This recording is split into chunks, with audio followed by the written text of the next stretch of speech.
Youth Congress പ്രവർത്തകർ അവിടെ പ്രതിഷേധിക്കുകയാണ്. പോലീസുമായി വാക്കേറ്റം തുടരുകയാണ്. തിരുവനന്തപുരത്ത് ആശാ വർക്കേഴ്സിന് ഐക്യദാർഢ്യം പ്രഖ്യാപിച്ചുകൊണ്ടാണ് യൂത്ത് കോൺഗ്രസ് നടത്തിയ മാർച്ചിൽ സംഘർഷം ഉണ്ടായിരിക്കുന്നത്. പോലീസുമായി വാക്കേറ്റവും ഉന്തും തള്ളും ബാരിക്കേഡ് മറിച്ചിടലും ജലപീരങ്കിയും ഒക്കെ ആ പ്രതിഷേധത്തിൽ കണ്ടു. സമീപകാലത്ത് സെക്രട്ടേറിയറ്റിന് മുമ്പിൽ നടന്ന ഏറ്റവും അതിശക്തമായ സമരം എന്നുള്ള നിലയിൽ തന്നെയാണ് പ്രവർത്തകർ അതിനെ മുന്നോട്ട് കൊണ്ടുപോയത്.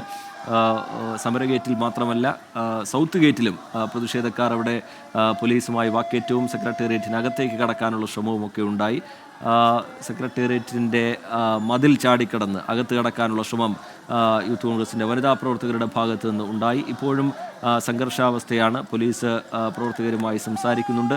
പരമാവധി സംയമനം പോലീസ് ഈ ഘട്ടത്തിൽ പാലിക്കുന്നുണ്ട്. ഒരു ലാത്തിച്ചാർജ് എന്ന നിലയിലേക്ക് കാര്യങ്ങൾ ഇതുവരെ പോയിട്ടില്ല. തുടർന്ന് അതുണ്ടാകുമോ എന്നുള്ള കാര്യം അറിയില്ല. ആശാ വർക്കേഴ്സിൻ്റെ സമരം ഇന്ന് 17 ദിവസം പിന്നിടുകയാണ്. ആ സമരം മറ്റൊരു ഘട്ടത്തിലേക്ക് കടക്കുന്നുണ്ട്. ആ സമരത്തിന് കൂടുതൽ പിന്തുണയേറുന്നുണ്ട്. അത് രാഷ്ട്രീയ നേതൃത്വങ്ങളുടെ ഭാഗത്തു നിന്നായാലും സാമൂഹ്യ പ്രവർത്തകരുടെ ഭാഗത്തു നിന്നായാലും ഒക്കെ സമരവേദിയിലേക്ക് നേതാക്കൾ നേരിട്ടെത്തുന്നതും പിന്തുണ അറിയിക്കുന്നതും ഒക്കെ നമ്മൾ കാണുന്നുണ്ട്. അതിനിടയിൽ തന്നെ ഒരു ബദൽ സമരം എന്നുള്ള നിലയിൽ കേന്ദ്ര സർക്കാരിനെ കുറ്റപ്പെടുത്തിക്കൊണ്ട് CITU സമരത്തിന് തുടക്കമിട്ടിരിക്കുന്ന ദിനം കൂടിയാണ്. അതിനിടയിലാണ് യൂത്ത് കോൺഗ്രസ് ആശാ വർക്കേഴ്സിന് പിന്തുണ പ്രഖ്യാപിച്ചുകൊണ്ട് സെക്രട്ടേറിയറ്റിലേക്ക് പാളയത്ത് നിന്ന് തുടങ്ങിയ പ്രതിഷേധ മാർച്ച് അത് സമരഗേറ്റിനടുത്തെത്തിയപ്പോൾ തന്നെ വലിയ സംഘർഷത്തിലേക്ക് പോയി. ബാരിക്കേഡ് മറിച്ചിടാനുള്ള ശ്രമം, പോലീസിൻ്റെ ജലപീരങ്കി, സെക്രട്ടേറിയറ്റിൻ്റെ മതിൽ ചാടിക്കടന്ന് അകത്ത് കടക്കാനുള്ള പ്രവർത്തകരുടെ ശ്രമം, പിന്നീട് ഒരേ സമയം തന്നെ സമരഗേറ്റിന് മുമ്പിലും സൗത്ത് ബ്ലോക്കിന് മുമ്പിലും സൗത്ത് ഗേറ്റിന് മുമ്പിലും പോലീസും പ്രവർത്തകരും തമ്മിൽ വലിയ വാക്കേറ്റത്തിലേക്ക് ഉന്തും തള്ളിലേക്കും ഒക്കെ കാര്യങ്ങൾ പോകുന്ന നില. ഇപ്പോഴവിടെ പ്രവർത്തകർ മുദ്രാവാക്യം വിളിക്കുകയാണ്. സലീം മാലിക് ചേരുന്നുണ്ട് വിവരങ്ങളുമായി. സലീം, സമീപകാലത്ത് സെക്രട്ടേറിയറ്റിന് മുമ്പിൽ കണ്ട ഏറ്റവും വലിയ പ്രതിഷേധം എന്ന നിലയിൽ നമുക്കിതിനെ ഉറപ്പായും കാണാം. വലിയ പ്രകോപനം പോലീസിന് നേരെ ഉണ്ടാവുന്നു. പോലീസ് ഇപ്പോഴും ലാത്തിച്ചാർജ് എന്ന നടപടിയിലേക്കൊന്നും കടന്നിട്ടില്ല. എന്താണ് സംഭവിക്കുന്നത് സലീം? പുതിയ വിവരങ്ങൾ എന്താണ്? റിജിത്ത്, ഇപ്പോൾ ആശാപ്രവർത്തകർക്ക് ഐക്യദാർഢ്യവുമായി ആശാപ്രവർത്തകർ സമരം നടത്തുന്നതിനടുത്തേക്കെത്തി. അവർക്ക് ആശാപ്രവർത്തകർക്ക് മുഖാമുഖമായി നിന്നുകൊണ്ട് അവർക്ക് ഐക്യദാർഢ്യ മുദ്രാവാക്യങ്ങൾ വിളിക്കുകയാണ്.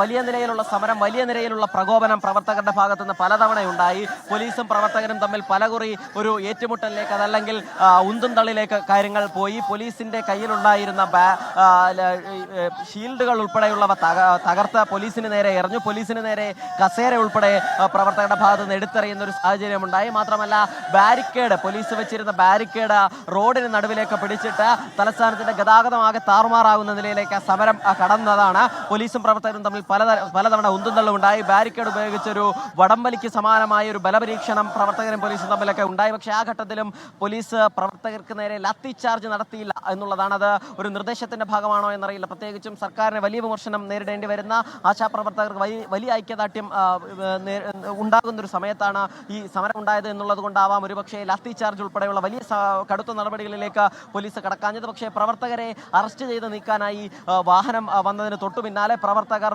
റോഡിന്റെ സമീപത്ത് നിന്ന്, റോഡിൽ ബാരിക്കേഡ് നിന്ന് ആ പ്രദേശത്ത് നിന്ന് മാറി ആശാപ്രവർത്തകരുടെ സമീപത്തേക്ക് എത്തുകയായിരുന്നു. അതിന് പിന്നാലെ അവർ അവിടെ നിന്ന് വലിയ നിലയിലുള്ള മുദ്രാവാക്യങ്ങൾ ഉയർത്തുന്നുണ്ട്. സർക്കാരിനെതിരെ വലിയ വിമർശനങ്ങൾ, പോലീസിനെതിരെ രൂക്ഷമായ മുദ്രാവാക്യങ്ങളെ ഒക്കെ ഉയർത്തിക്കൊണ്ടാണ് പ്രവർത്തകർ അവിടേക്ക് വന്നത്. കഴിഞ്ഞ കുറച്ച് അരമണിക്കൂറിനടുത്ത സമയത്ത് തലസ്ഥാനത്തുണ്ടായിരുന്ന ഒരു സംഘർഷാന്തരീക്ഷം, ഒരു തെരുവ് യുദ്ധത്തിന്റെ അന്തരീക്ഷം, അത് ഇപ്പോൾ മാറിയിട്ടുണ്ട് എന്ന് ഒരു നിലയിൽ പറയാൻ. കാര്യം സമരം പൂർണ്ണമായി അവസാനിച്ചിട്ടില്ലെങ്കിൽ പോലും പ്രവർത്തകർ ഇപ്പോൾ ആ പ്രകോപനം സൃഷ്ടിക്കുന്നില്ല. ഇപ്പോൾ ഈ സമരത്തെ അഭിസംബോധന ചെയ്തുകൊണ്ട് ഈ യൂത്ത് കോൺഗ്രസിന്റെ ജില്ലാ പ്രസിഡന്റ് നേമം ഷജീർ സംസാരിക്കുകയാണ്. വലിയ പ്രകോപനം കഴിഞ്ഞ അരമണിക്കൂറിലധികം സമയം ഉണ്ടായതിനു ശേഷമാണ് ഇപ്പോൾ ആ സമരത്തിനൊരു അല്പമെങ്കിലും ശാന്തത കൈവന്നത് എന്ന് പറയാൻ കഴിയും. ഇപ്പോഴെന്തായാലും നേമം ഷജീർ സംസാരിക്കുകയാണ്.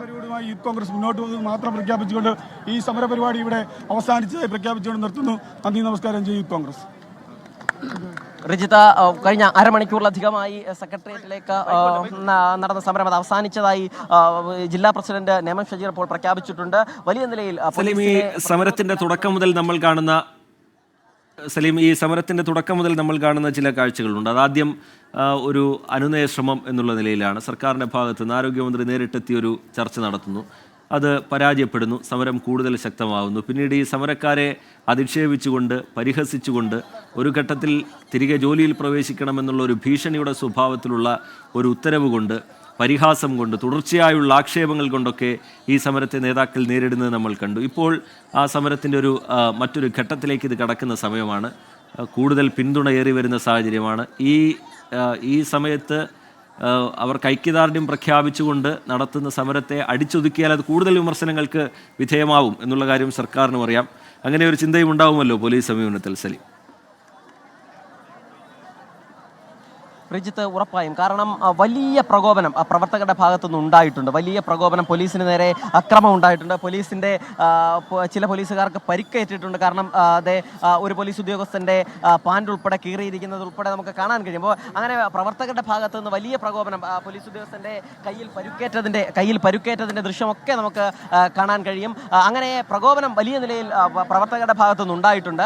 പക്ഷേ വലിയ സംയമനം എന്ന് പറയാൻ കഴിയില്ലെങ്കിൽ പോലും ഒരു പോലീസ് ഒരു പരമാവധി സംയമനം ആ വിഷയവുമായി ബന്ധപ്പെട്ട് നടത്തിയിട്ടുണ്ട് എന്നുള്ള കാര്യത്തിൽ ഒരു സംശയവുമില്ല.